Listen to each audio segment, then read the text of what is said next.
today's dish is a mushroom stroganoff. This is one of the big time favourites in my household. Originally a Russian dish containing usually beef. We're going to make a mushroom stroganoff using a selection of mushrooms. We've got oyster mushrooms, some shiitake mushrooms in there, chestnut, button mushrooms, cloves. You can use whatever mushrooms you like. Over time this recipe has changed an awful lot.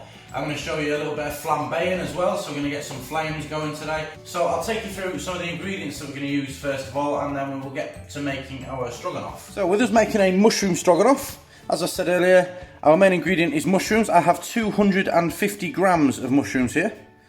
You can use whatever mushrooms you like. If you prefer just using the button mushrooms or close cut mushrooms, by all means use them. I'm using a bit of a mixture of all sorts here. I also have 250 mils of beef stock, 1 finely diced red onion, 2 cloves of finely chopped garlic. I have 150 mils of sour cream there.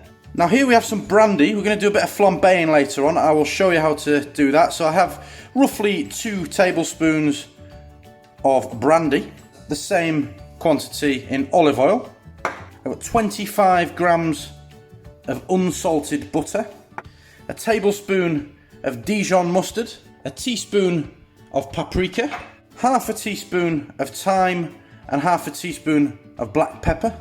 I have 2 tablespoons of fresh parsley that I've just chopped up there, half a teaspoon of salt, and last but not least, just a little Worcestershire sauce, because we'll use a couple of splashes of that just to give a little bit of extra flavour later on. Okay, so first of all, turn your pan on to a medium heat, and we're just going to melt that butter slowly with our olive oil.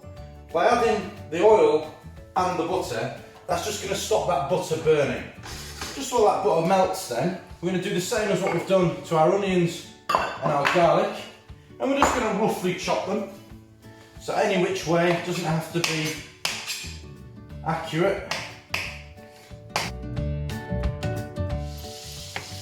Okay, brilliant. So when you've chopped your mushrooms and that butter's melted in the oil, just going to go in with your onions and your garlic. And you're just going to lightly saute them for about 3 to 5 minutes, just until they soften up nicely. We don't want them to change colour or start caramelising, just want them to soften up a little bit. Okay, fantastic. So these onions are starting to soften up nicely. They've had between 3 and 5 minutes.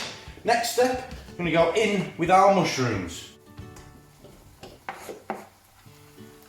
Alright, so give them a nice little stir in, and then we're going to leave that again for another 3 to 5 minutes, just so the mushrooms start to cook off.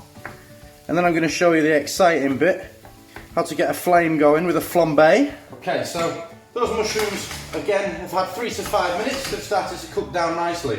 This next bit is very dangerous. If you're not feeling confident doing this, don't do it. So basically what we're going to do is we're going to burn the alcohol out of this brandy that we've got here. The easiest way to do it is to tilt your pan as you pour the brandy in, and it'll catch a little bit of the flame.